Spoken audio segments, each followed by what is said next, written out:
नमस्कार। संतोष की रिपोर्ट में आप सबों का स्वागत है।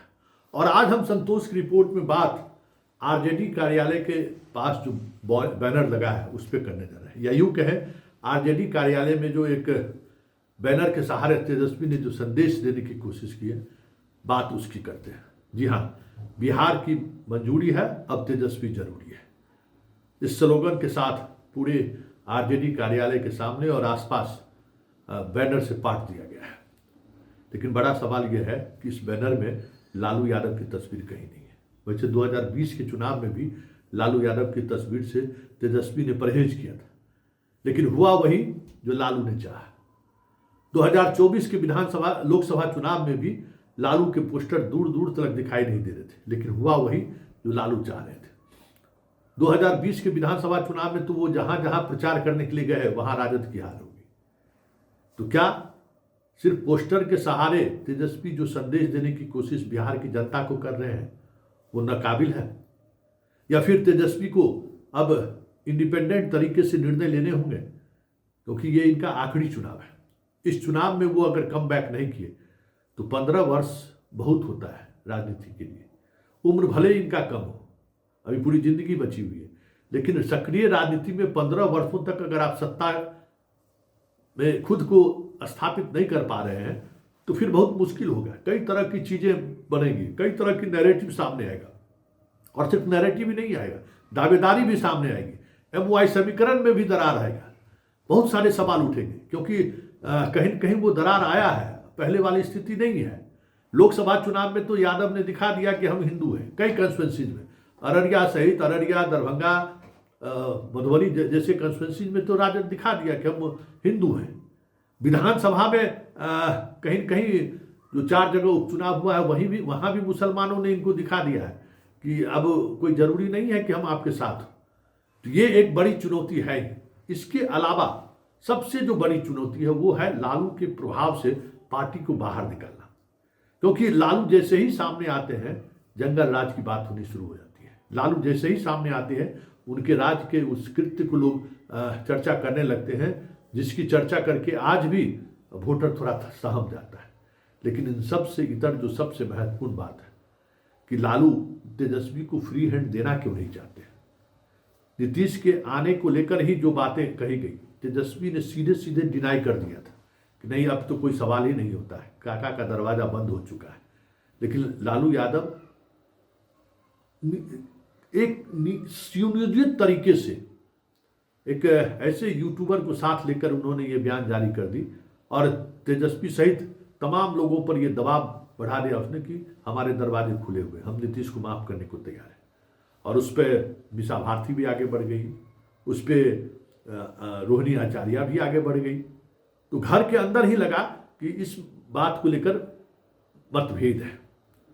जो स्वर तेजस्वी को नुकसान पहुंचा सकता है, जो स्वर तेजस्वी को फ्री हैंड खेलने में बाधक हो सकता है, क्योंकि इस तरीके की बयानबाजी से तेजस्वी कमजोर हुए कि भाई तेजस्वी बोलने का आज भी कोई मतलब नहीं, अरे जो कहेंगे लालू जी वही होगा।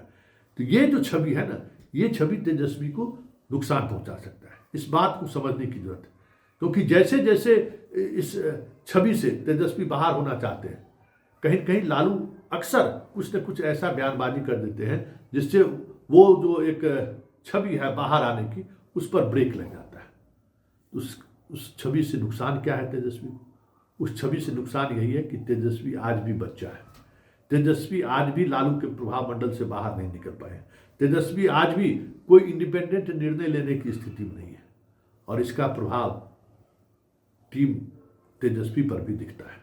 जो संजय यादव हो, मनोज झा हो, जो लोग उनके टीम वर्क में हैं, जो उनके सियासी गणित को सेट करते हैं, वो लोग भी थोड़ा असहज रहते हैं, और तेजस्वी तो असहज हो ही जाते हैं।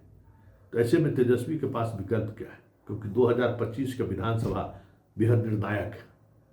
लेकिन विकल्प क्या है तेजस्वी का? क्या तेजस्वी यात्राओं के सहारे जो साधने की कोशिश कर रहे थे, अपने कार्यकर्ताओं के सहारे जो साधने की कोशिश कर रहे थे, उसका कुछ आउटकम आने वाला है क्या, या आउटकम आता हुआ दिख रहा है क्या? यही बड़ा सवाल है कि आज भी तेजस्वी से कहीं ज़्यादा कनेक्ट लालू अपने कार्यकर्ताओं से भी है, अपने वोटर से भी है।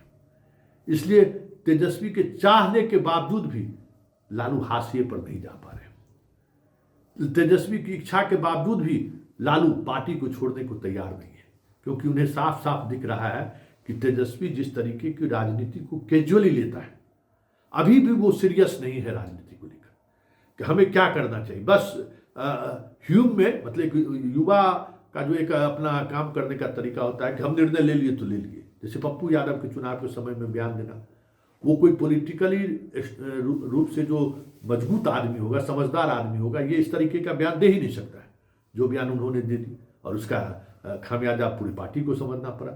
फिर कांग्रेस को लेकर जो दूरियां लालू बनाए रखना चाहते हैं कि कांग्रेस से इतनी दूरी बनाए रखें कि वो वोट बैंक जो MY समीकरण है उस तक कांग्रेस की पहुंच नहीं हो पाई।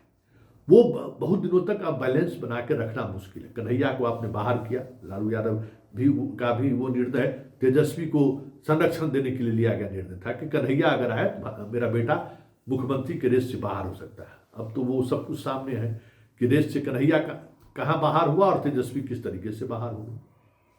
कई ऐसे निर्णय हैं। कुशवाहा पर दाव खेलना, भले औरंगाबाद आप जीत लिए लेकिन पूरे बिहार में उस सियासत का बड़ा नुकसान हुआ, और उस नुकसान की भरपाई हमें नहीं लगता है कि आप विधानसभा चुनाव में भी कर पाइएगा, क्योंकि जो आपका A to Z का जो समीकरण था वो समीकरण टूटा। एक औरंगाबाद में भले आप चुनाव जीत गए, लेकिन औरंगाबाद में अगर कांग्रेस से निखिल कुमार के सहारे अगर आप जीत हासिल किए रहते तो जो आपका पुराना समीकरण था वो समीकरण फिर से फिट बैठ सकता था, जो ठाकुर के कुआं की वजह से आपसे दूर हो चुका है। जगदानंद सिंह ने भी अपना हाथ खींच लिया है कि बक्सर के चुनाव में भले यादवों ने सुधाकर के साथ खड़े होने की बात कही, दिखाया उसने, लेकिन विधानसभा चुनाव में कहीं कहीं पार्टी के अंदर से ही बगावत की बात आई और पटना से वोट नहीं देने की खबर से जगदानंद सिंह भी नाराज है। जब तक A to Z की बात नहीं होगी, यादव और मुसलमान के अलावा आप कुशवाहा को सीट जहां दे रहे हैं वहां भले वो वोट कर दे, शहरी के प्रयोग भी आप सफल नहीं हो पा रहे हैं, तो आपके पास एकमात्र विकल्प था जो पुराना आपका समीकरण था, उस समीकरण को एकजुट करना, जिसको लेकर लालू भले ही ईमानदार ना हो, लेकिन लालू उसके सहारे बिहार की राजनीति को 15 वर्ष तक साथ दे रहे। MY समीकरण के साथ राजपूत मतदाताओं को अपनी ओर खींचने का ये पहल तेजस्वी नहीं कर पा रहे, और इसको जितना आगे बढ़ाने की जरूरत थी वो भी तेजस्वी नहीं कर पा रहे।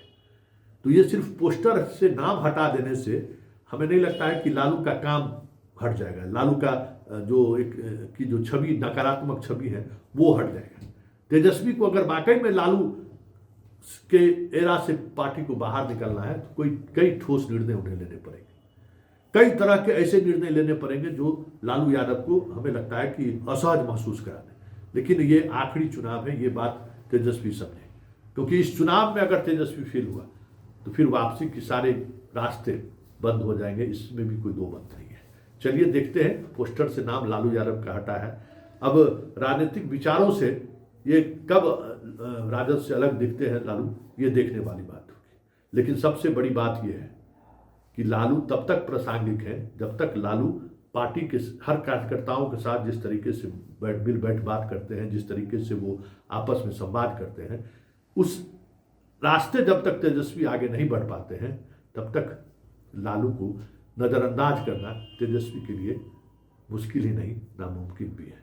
चाहे इस वजह से तेजस्वी को जितना भी नुकसान झेलना पड़े, एक बात तो जरूर है कि जो लाभ की स्थिति में पार्टी आज है, जो भी सीटें वो जीत रही हैं या जीत कर आती हैं, उसमें कहीं न कहीं लालू का वो समीकरण है, लालू का वो सोशल जस्टिस का जो वो एक ताना बाना है वो है, इससे तो कहीं इनकार नहीं किया जा सकता है।